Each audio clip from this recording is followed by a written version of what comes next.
Okay, so Alana, so I have a crazy idea for the No Excuses podcast today. So are you ready for this? Are you ready Yeah, to hear the crazy idea? I think so. Yeah. So this is called the No Excuses podcast.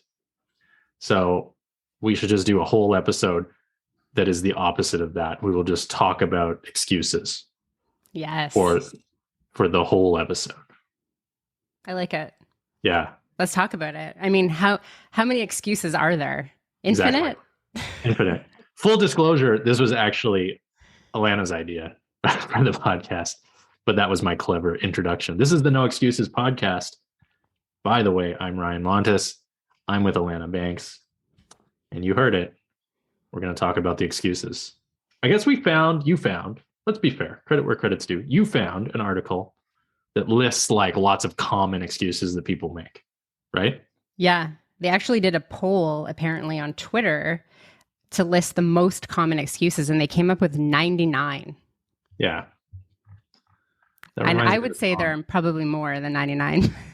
There's more, like for sure. But I think it's a good start. I bet if we just go through some of them, the listeners will be listening and they will recognize that they've made these same excuses. And then we can tell them why they don't need to be, imprisoned by these old excuses. Yeah, and maybe before we get started on listing out what these excuses are, um, we can kind of define like why we make them. And I believe a few episodes ago we were talking about excuses and how we use these excuses to just delay the inevitable, right? Delay taking action or following our dreams. Yeah. Sometimes permanently. Yeah. I Yeah. mean, you could make excuses for your entire life, right? Yeah. And not do anything and then completely regret it at the end. Yeah. In this article, actually, this is very helpful, but it says that if we recognize the patterns we fall into, we can change them. As you're listening to this episode, maybe look for some of the excuses you're constantly telling yourself, since these have been pulled from however many people. I'm not sure, but these are the most common excuses. And as we go through them, I think some of you are going to be like, oh my God, I totally do that. Yeah. I mean, I know I certainly have. I'm not perfect. So enough excuses, everybody. And I think my mission during this episode is that I hope with every excuse we identify that we will just dismantle it and make it obvious to the listener that it's not valid. Like, even though this might feel valid, or even though this might be a convenient rationale for not getting what you want in life or for not taking action, once you've listened to this, then it will be no longer valid, even if it felt valid before. So I guess warning, if you don't want to take action and you don't want to get what you want in life, don't listen to this episode. Yeah. Right. Good point. If you're okay with your excuses being dismantled and falling apart, then continue to listen. But if you want to keep having reasons, I'm doing air quotes, listeners, reasons for not getting what you want in life, then don't listen to this episode. How's Yeah. that for some reverse psychology, Elena? I like it. Yeah. And remember, like in a few episodes back, we talked about how these excuses are going to sound logical. They're going to make sense, right? Yeah. Okay, so should we get into them? No. We should keep teasing the audience. I know there's like somebody driving down the road just like clutching their steering wheel, like, get to the excuses, Elena and Ryan. Damn it. Yeah, let's start. Okay. Pick one. Anyone. Okay. How about it's not the right time? It's not the right moment to do it, which is number 9 on the list. Number 9 on the list. It's not the right moment to do it. This is an excuse I hear a lot from people. And part of my job is offering training and empowerment training and coaching training to the world. And a lot of people get on calls with me and they want to start a business or they want to grow their business, whether it's in coaching or a different industry. They know that they want to do that, or they want to, jump into the coaching industry as an entrepreneur. And then we'll get through the sales call and, or the consultation call, and they'll say, well, I'm not sure, it's the right time, or let me get into the next program that you run. And it's self-sabotage. It's I'm always gentle with people who I speak with and compassionate, but the best time to take action towards achieving your goals was years ago. The second best time is now. The worst time is later, regardless of your current circumstances in life. And and there's this old saying, I think somebody important said it. Was it Martin Luther King Jr. that says a dream delayed is a dream denied? That sounds Well, about right. I think it was him. And it's true. You put off starting your business, you put off getting fit, you put off improving your relationship. Well, you're just extending your suffering or delaying your success, or really at the end of the day, wasting time. Yeah. Yeah, totally wasting time. And this excuse can sometimes be very valid or feel very valid, right? Because you can make up a whole story about why it's not the right time. Your loved ones are going to agree with you and be like, yeah, you've got way too much on your plate right now. You've got this going on and that going on. So it makes sense, this excuse. It really, really makes sense. But what if it was the right time? You could ask yourself. What if this is the exact right time? Because the thing is, for you more spiritual minded people out there, the universe only delivers something to you at the exact moment you need it. Right? Yeah. And I think that these things kind of come into your life, or an opportunity arises and it's meant to go now. Right? Yeah. You want to do that now. Later, nah, it's not an option. I think this excuse, it's not the right moment to do it, whatever it is closely connected to the false assumption that in X months or X years, I'll have more free time and more money. And the fact is, if you keep doing what you've been doing, in X months or years, you will not have more time or more money, most likely. If you take action now, probably that will be the thing that causes you in the future to have more time or more money. It's a very interesting trick that people's minds play on themselves. That we assume we're gonna circumstances will always be better in the future if we do nothing and just keep doing the same stuff we've been doing, which when you think about it actually doesn't make sense, right? Probably the opposite is true. Yeah. I could go on for a long time about this, and I could tell my personal story of how I invested in training and personal development when I couldn't technically afford it, and it was the best decision I ever made in my life. And now I have sort of a dream life. I could talk about all that stuff, but we got other excuses we gotta get to. But let's do another one. Well, we kind of hit two at once there. It's not the right moment. And then there's another one that's, I don't have enough time. Are they the same? I mean, it depends. It depends. I don't think they are the same. I think they're similar or they're related. But I think some people might argue they're different. I don't have enough time is an interesting one. Like you hear that with I don't have enough time to go to the gym. Yeah. I feel like it's the same as I'm too busy. I'm too busy. I don't have enough time to start a business. When I hear that, when I hear that, I just hear it's not a priority for me right now. That's what I was thinking. When I hear I don't have time, really, that's not it. It's not you don't have time, because you do have time. Everybody has time, right? You have time to eat, you have time to brush your teeth. Yeah. You have time to do your job that you hate. You have time to whatever, right? It's that what the more honest statement would be, I'm unwilling to prioritize my goals over my current obligations. That's the more accurate statement.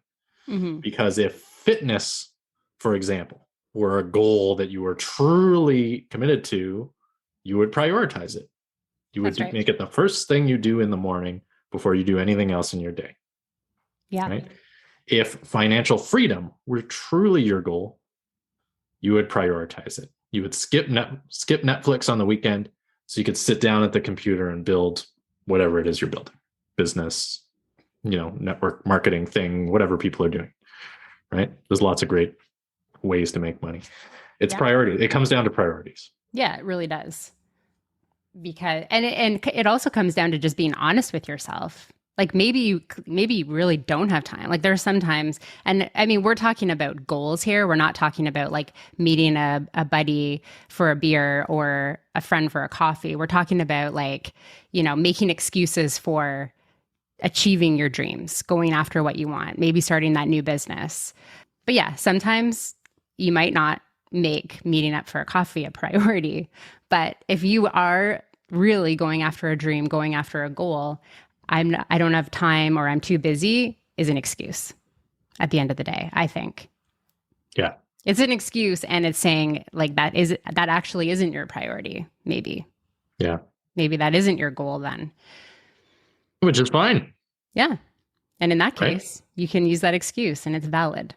Yeah, which is fine. Just don't complain, right? If you're unwilling to prioritize time for what you want in life, then don't allow yourself to suffer for not having whatever that thing is. Just say, I'm accepting my current circumstances and I will live joyfully in acceptance, which is okay if that's what you want, right? But if there's something that you really, truly want and it hurts to not have it or hurts to know that you're not working towards it, do something about it, right? Has there been times in my life where I sacrificed sleep, because I prioritized something else temporarily? Of course, where I've sacrificed money, where I've sacrificed financial security, where I've sacrificed comfort, right? Where I've spent months or years living in less than desirable, accommodations, because I prioritized my future freedom over my current comfort. Heck yeah. Was it worth it? Yeah. Right. Yeah. For me. Yeah. For me. Short-term pain for long-term gain. Right. Correct. It's not, and it's not always necessary. You don't always need to suffer in the moment. You can also thrive in the moment while building something, but Yeah. And I would argue that even that statement, short-term pain for long-term gain, it's not even pain necessarily. It's just like, I need to focus on this thing right now because it's such a priority. And I know down the line, it's going to pay off. Yeah. But most likely, if you're working towards a dream, that short-term pain, I'm doing air quotes now too, is not actually pain. It's just like, this is what this is what I need to do in order to get what I want later. Yeah. And it's fun. It should be fun anyway, in my opinion. Yeah. Yeah. Okay. Cool. What are some more excuses? What's your favorite one on this list? Let's see. Ooh, I like this one. Can I jump in? Yeah, go for it. Okay. I have to plan everything first. Yeah, I have to plan everything. That's a good excuse. Yeah. Like, that's a good one because it's not a good excuse. It's a good one to discuss because it's a common one. Yeah, it's like I can't start the business because I haven't written a business plan yet. And I don't really know how to write a business plan. I've got to look it up. I've got to read a bunch of books first on how to write a business plan. Excuse. Yeah. Yeah. I mean, man, here's the thing, folks. 99% of what you do in life, you do without a plan, right? When you wake up in the morning and you look at your favorite shirt and you realize it's worn out and you can't wear it anymore, you just decide you're going to get a new one and then you make it happen. You don't sit down and write, okay, I'm going to drive to the mall and then I'm going to visit the following stores. I'm going to speak with Amanda in the, men's department. And blah, blah. Like, come on. Right? It's as valid a strategy to take action and adjust course along the way.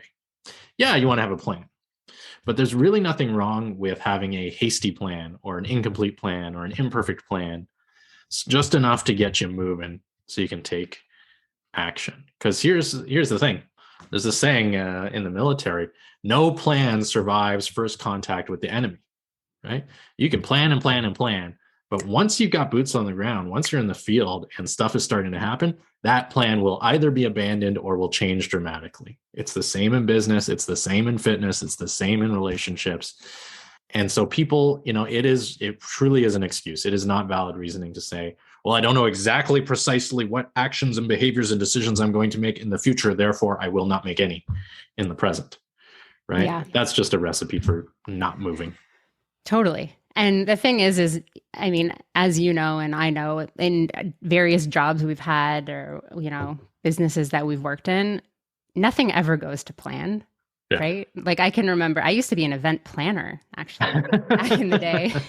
What a waste of time planning events. Just throw them together and see what happens.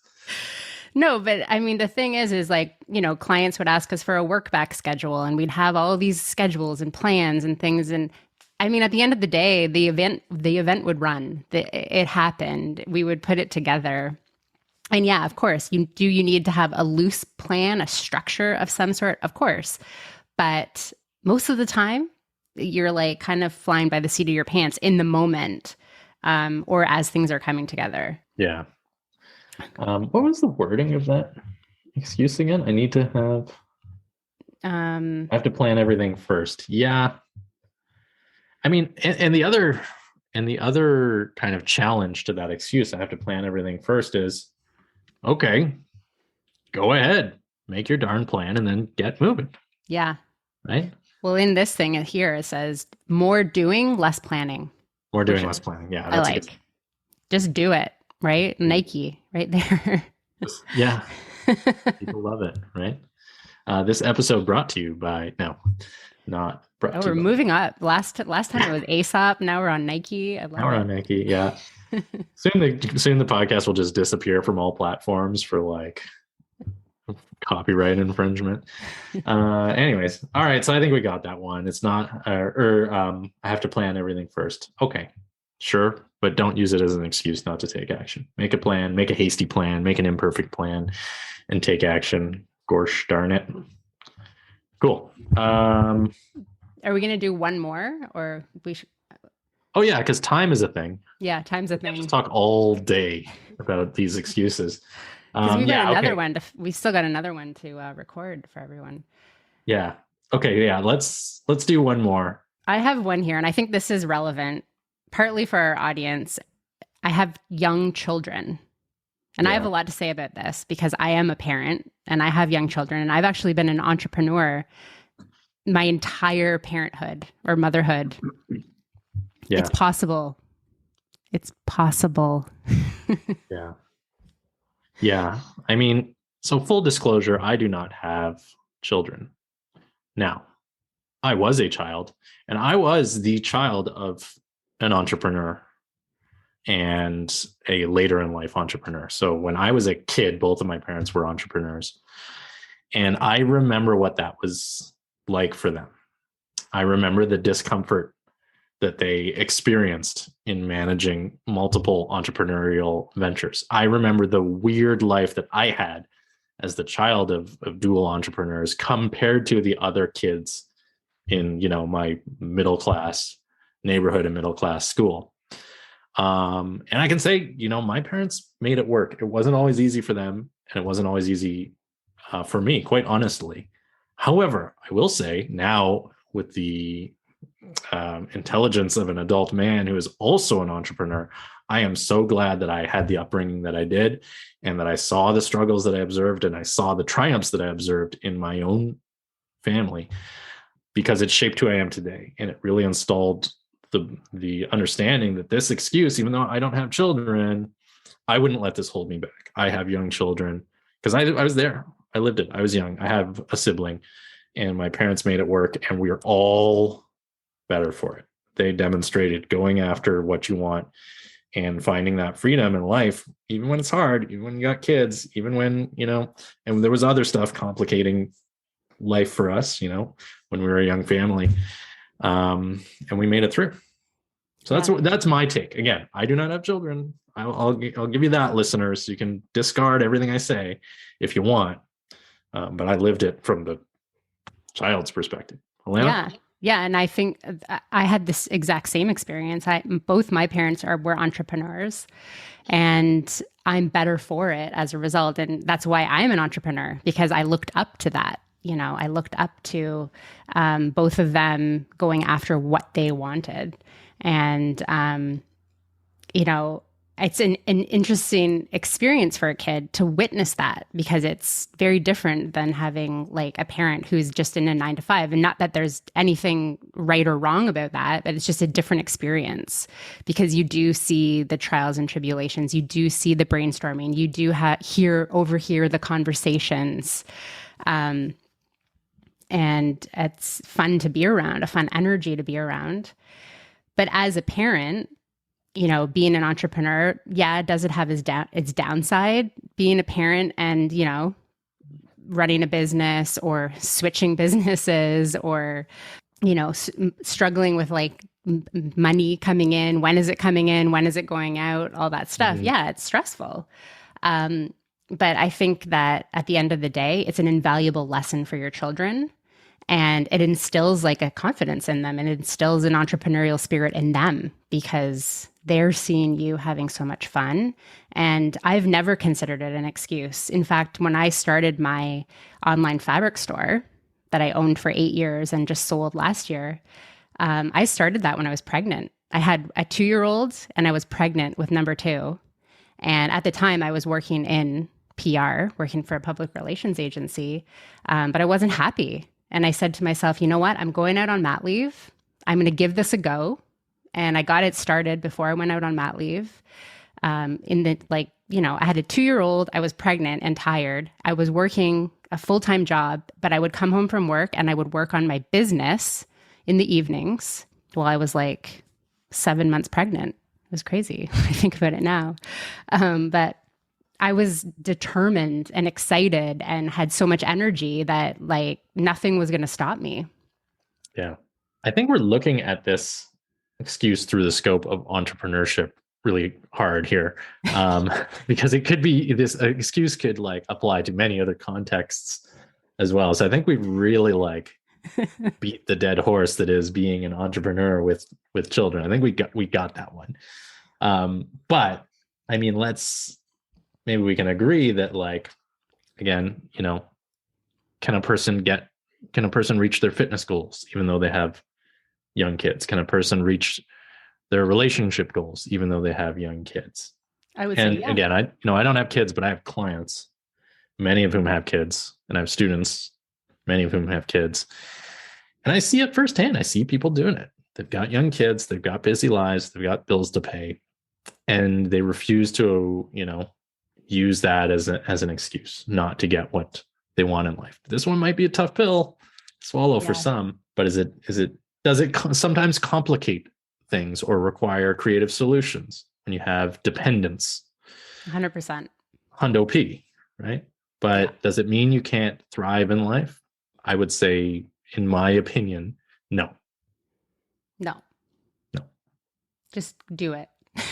Just do it. Just do it, everybody. The new slogan of the No Excuses podcast. Anyways, did we get it? We got it? Yeah. I think, I mean, we ran through, I would say those are like the top 4 excuses. There's like 9 more, maybe. There's actually 100 more. But, you know, I think everybody gets what we're talking about here. You know, an excuse at the end of the day, no matter what it is, it's you just telling yourself that whatever it is you're wanting to go after is not a priority. And you're just making an excuse to delay the inevitable. Yeah. I think I've never heard an excuse that truly is valid. Yeah. For not getting what we want, or not trying to get what we want in life. Let me give you an example before we wrap up. For a moment there, I was thinking, like, what would be a valid excuse for not, you know, at least making an effort to get what we want in life? If somebody was like, I am literally dead, Ryan, I'm literally not alive. Like, somehow they communicated that to me from the grave. They were like, Ryan, I'm dead. I can't start a business because I am a dead person in the ground. Okay. But if you look up some of the highest earning musicians of 2020 and 2021, like, a bunch of them are dead. Yeah. Like, Prince made like $100 million the first year after he passed away. Rest in peace. Juice WRLD. Like, I think Juice WRLD has released like 2 albums since he died. I don't know who that is. Juice WRLD. That's That's He's a not in my rapper. wheelhouse. He's a rapper. The kids. He's released 2 albums. Yeah. Right. So like a moment, like, so even that excuse doesn't hold water because there's dead people like literally making 100 times as much as I am right now. So I think should we call it an episode? Yeah, I like that. Yeah. Juice WRLD. I should go look up. Oh yeah. I'm not going to. Anyway, doesn't appeal. Maybe I'll put it on the front end of this episode. I probably. No, we're already mentioning too many brands that we don't own. We don't need the music industry. We don't need Metallica suing us. Okay. Yeah, let's wrap that up then. Cool. All right. This was the No Excuses podcast full of excuses. So I'm Alana Banks. I'm Ryan Montes. And we'll see you next time. You will hear us next time. Yes, you'll hear us next time. And we'll see you. Okay, bye.